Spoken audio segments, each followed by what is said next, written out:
সংসার তো ভালোই গুছাই ফেলছো। শোনো, কাজের কথা বলি। আমি তোমাকে একটা দায়িত্ব নিতে চাই। কি দায়িত্ব? স্বামীর তো কিছুটা করা দরকার, তাই না? ফুপা স্বামী তো করছে, ফ্রিল্যান্সিং করে, সব ঠিকঠাক আছে, ও মন দিয়ে করছে। এইভাবে তো জীবন চলবে না। কিন্তু আমাদের ভালোই চলছে, কোনো অসুবিধা হচ্ছে না ফুপা। এখন ঠিকঠাক চলছে, কিন্তু ভবিষ্যতের কথা তো ভাবতে হবে, তাই না? আমি ওকে কিছুটা করে দিতে চেয়েছিলাম, ওকে বললাম, সে রাজি না। তার তো আবার ইগো প্রবলেম।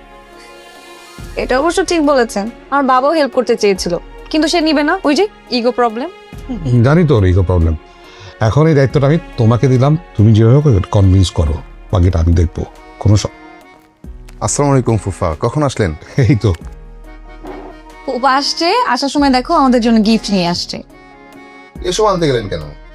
আরে ঈদের গিফট, তোমার জন্য পাঞ্জাবি, ওর জন্য শাড়ি, আর এর চেয়ে বেশি কিছু তার ক্ষমতা তো আমার নাই, তাই না? ফুফা মজা করছেন আপনি আমার সাথে? আমি তো আপনাকে কিছুই দিতে পারলাম না। পারলাম না মানে? গিফট দিবা? আরে কি বলো, ও ছোট বড় ও কি দিবে? একটা পাঞ্জাবি কিনে দিবে, ব্ল্যাক কালার পাঞ্জাবি কিনে দিবা। আচ্ছা দিব, যাও যাও, তুমি খাবার রেডি করো। ফুপা আমি খাবার রেডি করছি, আপনি কিন্তু খেয়ে তারপর যাবেন। আচ্ছা এই ঝামেলা করো না। কোনো কথা শুনতে চান? আমি রেডি করছি, রাখো। কি কেমন লাগছে? জি ভালোই। বাড়ির সাথে যোগাযোগ হয়েছে? ফুফা আমি ওই ফ্যামিলির কেউ না, আমি কারোর সাথে যোগাযোগ করতে চাই না। আচ্ছা, এটা সময়ের সাথে দেখা যাবে, এত রিজিড হওয়ার কিছু নাই। আমি যেটা বলতে যাচ্ছিলাম যে আমার মেয়েটা তো তোমাকে অনেক মিস করে, ও সত্যি তোমাকে অনেক ভালোবাসে।